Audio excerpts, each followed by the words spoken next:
Good afternoon, boys and girls. Ken Smith, KenSmithFishing.com, and remember, you can now go to www.Rayburn Updates, and it'll bring you right to my video page, so you can get all the updates from Rayburn and the other stuff, the fun stuff we post on a regular occurrence. So, welcome to the world headquarters here in Zavala, Texas. Got a nice little rain shower here Sunday afternoon. So I know a lot of guys are coming down for the Bass Champ Shootout next weekend. We won't be here. I did do a little bit of fishing yesterday, and I'm gonna run up the river here and throw a topwater a little bit. I'm a little late getting on the water. It's about 7:15, but I needed some sleep, so let's run up there and see what's going on, and hopefully we'll get some good footage. Here we go. New force drop.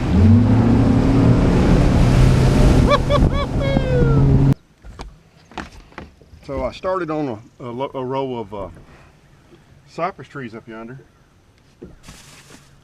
and went down about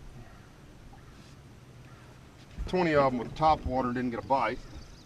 So I thought, well, I'll flip on them a little bit. Picked up a worm, and I think that was my third tree I flipped on.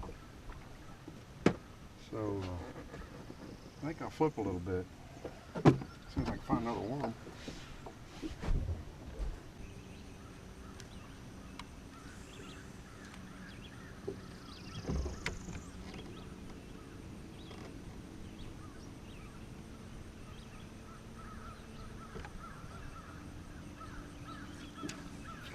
Little dinky.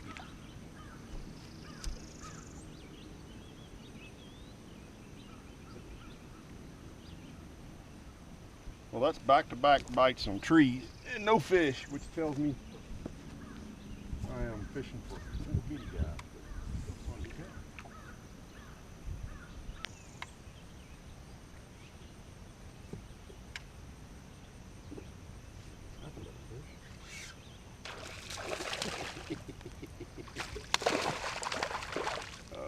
Okay, not better, but it was a fish.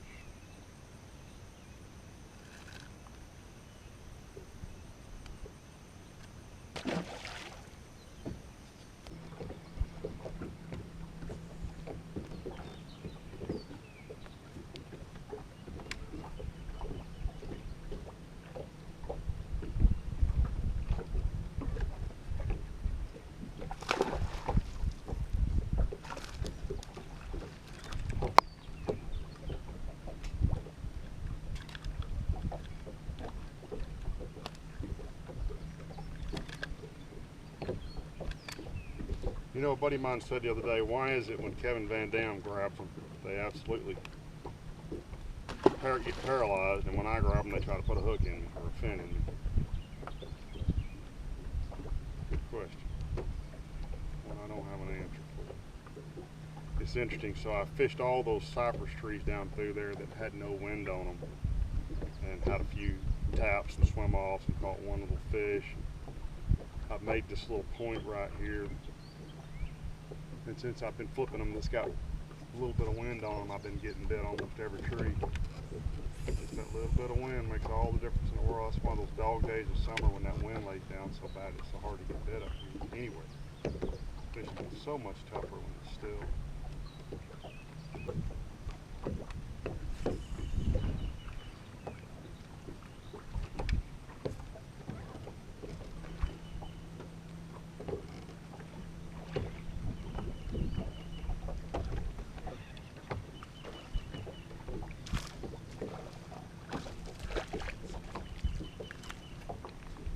So I was a little distracted. I don't know if y'all could hear that, but there is something up there in the bushes gurring. And it's a pretty unnerving sound.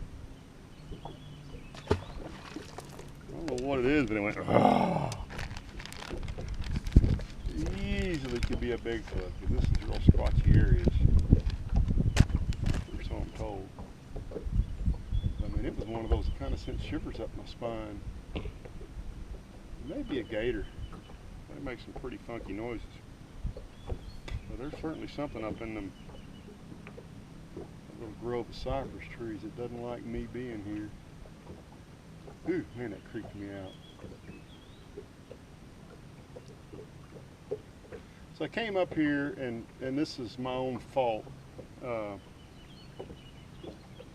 didn't look at the water. didn't look at what the water level's doing, and I hadn't been up here in a while, but it's quite obvious that the water has fallen. You can see on the cypress trees it's fallen 6-8 inches in the last, I would guess, week or so. And although a lot of times I can catch fish up here in the summertime, the water can't be falling, because I'll pull them off these trees and put them on the point. So that's all I've caught is just little knotheads. When sometimes you can catch some decent fish up here. I mean, you're not going to catch a big stringer. You come up here and have fun, which is all I'm doing today. But this tells me they're out on the point, so when I finish up here, I'm going to ease back down the lake and fish some of those little points. And actually had a pretty good day. Probably would have had something in the low 20s. I had a 5-pounder off a point on a big crankbait, and then I was cranking a brush pile with a actually I was kind of cranking through an area and hit a brush pile, and caught this fish, which was another nice fish. Leave it to me to turn the camera off and get one to bite a 10XD. It's a nice one. It ain't a giant, but it's a nice one.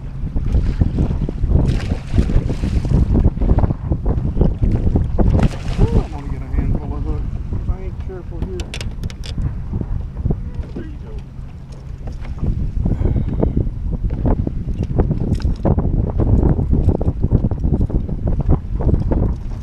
Dandy. I turned the camera off, rolled that 10XD over the top of that brush pile. That's a 5.5, maybe 6, probably 5.5. Pretty fish. Pretty fish. Oh, too much fun. So I caught that fish. That fish was 5.5 pounds, I think. Went and picked up Sarah and the dogs. We came back out, got out off a point, rigged her up with a drop shot, which I've been doing quite a bit. Rigging a drop shot with actually a Magnum trick worm. For those of you who don't fish to get to fish a lot or don't have a great hook set, what I'm using is a little Gamakatsu hook, and I probably didn't get a good picture of it. Actually, I've got it right here. Bear with me. So the setup I'm using for her is so this is a Lew's MHMSR 6.6. It's a medium action rod with a fast taper. I use Sunline, in this case, that bright yellow line, down to an 8-pound Cigar leader. And that, I don't know how well you can see that or not, that's a little Gamakatsu, relatively weedless hook with a 3/8 ounce drop shot in behind it. And what I do is I just let her cast it out. She does not have a big hook set yet. She's still learning to fish. And she just kind of drags it around. She's caught in the last several weeks a bunch of really good fish on it. She jumped a 3.5 or a 4-pounder off down here the other day, and she's going to see this video, but she tends to reel both directions. So this hand turns the handle and this hand turns the reel when she gets a big fish on. But she hollered out yesterday, said, hey, look, she said, I've got one on, and boy, I could see it just peeling out across there. And that big fish jumped 2 feet completely out of the water, which she said afterwards she thought she'd lost it because the good one the other day she jumped off did exactly the same thing, jumped clean out of the water. But I set her drag down really light for a lot of reasons, but partly because when she gets the fish around the boat, she'll really pull on them still. Just excitement and adrenaline, and again, she's learning to fish for the last year and a half. But anyway, that fish was hooked right in the top of the mouth, just a skin hook, and we boated it, and we had some fun. So here's that fish, and here's her trying to get it out of the live well after I got the camera up. Guys. So if you don't think you can catch a big one on a drop shot, Sarah slept in till about what, 10 o'clock? Thanks, babe. I fished all morning. Come out here, we rig her up a drop shot. I can't do it. Grab him! Grab him by the mouth.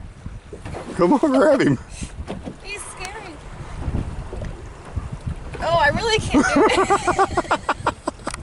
I think I got all that, but this is Sarah's first fish of the day after sleeping in a little bit on a drop shot. Fish.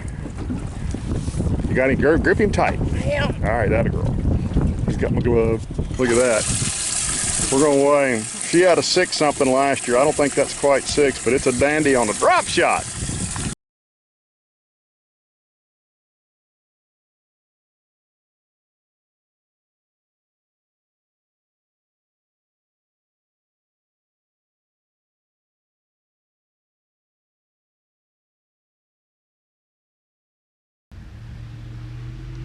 So needless to say, she did not, and it's a big fish, and it's hard, and it had sharp teeth. I don't know if you could see, my glove was getting hung in its face, and you can see I'm obviously afraid of the sun these days. I've been doing this a long time, so I'm wearing sleeves and gloves and hats and scarves and everything else, covering up just about everything other than my legs. But we had fun yesterday. So we had 3 fish over 5 pounds. What I'll tell you guys coming down here is, from what we saw, these fish are all, gosh, over 15, and I would say over 18 feet deep, out to 22, 24 feet deep. The fish have gotten out. It's a true summer pattern. I saw Outlaw Outdoors yesterday. It's a 3-fish tournament, and I think I heard it took 22 to win it. So they're going to whack them next weekend. I'll make my prediction here. I'm going to say one of the, so Albert and Clayton, gimme, sure. I would look for Chris Wilson. And I'm assuming he'll fish. Well, I don't know who he'll fish with, but probably Harold. So that would be one of my top two picks. Third would be a gentleman that's from, I don't know, up here from Diboll, William Flournoy. He catches the heck out of them out here this time of year.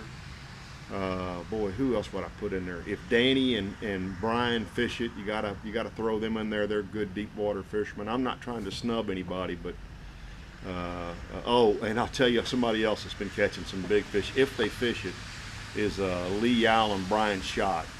I would bet you of those 5 teams, 2 or 3 of them, if not all 5 of them, will be in the top 10. So it'll be a deep tournament. You're not going to come down here right now. You can catch a lot of fish shallow, but you're not going to catch a big stringer. So if I was coming down here, I would stay out deep. I would stay on the clay points and around wood.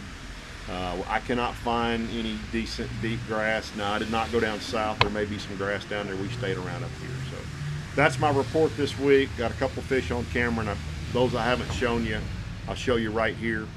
I think it'll be fun next weekend. We got a nice rain down here. The water's been dropping. Water's high 80s, low 90s, according to where you are. And I think we've got forecast for a couple of days this week of rain, which might push a few fish back shallow. But you're not going to win this thing shallow. You're going to have to be out deep. So you guys have fun behind this video, or in front of this video, according to how I get them loaded. We did play with the props on the motor. I'll tell you, I think this motor is going to want to turn, according to what you're looking for, if you want a really unbelievable hole shot and 70 miles an hour in the summertime, it's going to turn a 23 pitch. I would guess in summertime tournament load, that's a 68 mile an hour prop. I think if you jump up to a 24 pitch, now I'm talking about 3-blade Furies. I haven't played with a 4-blade or even a 5-blade at all. I think this time of year, a 4-blade is going to push it tournament loaded a little faster than that, maybe 70. And again, I'm saying full of gas, 2 chubby guys and a live well full of fish and all your crap in here. I think it's going to push 70. And I think you can ramp both those numbers up 2 or 3 miles an hour when it's cold. I think come about November, I can put my 25 pitch Fury on here and maybe sacrifice a smidge of hole shot. Still a great hole shot, still a hole shot that I would equate to my my 2-stroke on my Z520, and I think this boat's going to run 71 to 75, 76 according to the air temperature and the load. And I know that's a lot faster than I've ever run a big Ranger before. So that thing's a beast. And I'm telling you, from behind it looks like a great white shark. I love it. I love the sound. I love the look. I love the feel of the motor. I love the responsiveness of the motor. Somebody said the other day, when you crank it, it sounds like a NASCAR, and it really does. So I would not hesitate at all buying another 4-stroke, even though I've only had it for 5 or 6 weeks now. I got 17, 18 hours on it.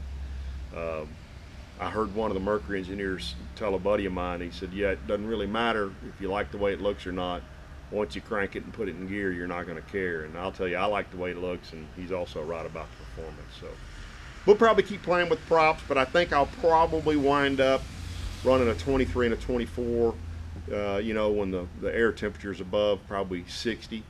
And when the air temperature gets back down cool, I'll be running a 24 and a 25 pitch, which is way more prop than anybody probably needs. But you know, if you got this much money tied up in a boat, why not have a couple props too? So that's it for this week. Thanks for tuning in. Thanks for sharing. I'm up 12, 13, 1,400 subscribers and getting a lot of views, and I just really appreciate all you guys and all the feedback. I do this, you can see I'm not getting sponsored by anybody. I do this because I have fun, and I get guys walking up to me at gas stations and at boat ramps and saying hi to me on the water, and man, I love it. That's great fun. And all the emails, I've made a bunch of new friends through emails that I hadn't even got to meet yet. So if you're in Zavala and you see the truck here, stop in. If you're in Dallas and you want to grab a bite of lunch, drop me an email. Let's go to lunch and let's get acquainted. I'd enjoy that. So until next time, I'll get the motor running around, running the big motor, prop testing. I'll get that video up as well. And until next time, we'll see you guys on Rayburn. I'll be gone for a couple of weeks, but I'll be back down and we'll fish through the summer, and I look forward to seeing everybody down here. Have safe, and good luck next weekend on the Bass Champ Shootout if you get down here and fish it. Thanks. He thinks he's gotten used to the boat now.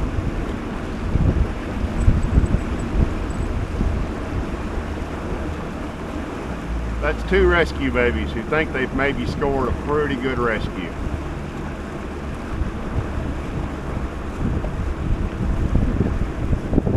Go, go, go, Bo, go, go, go, go, go, Bo.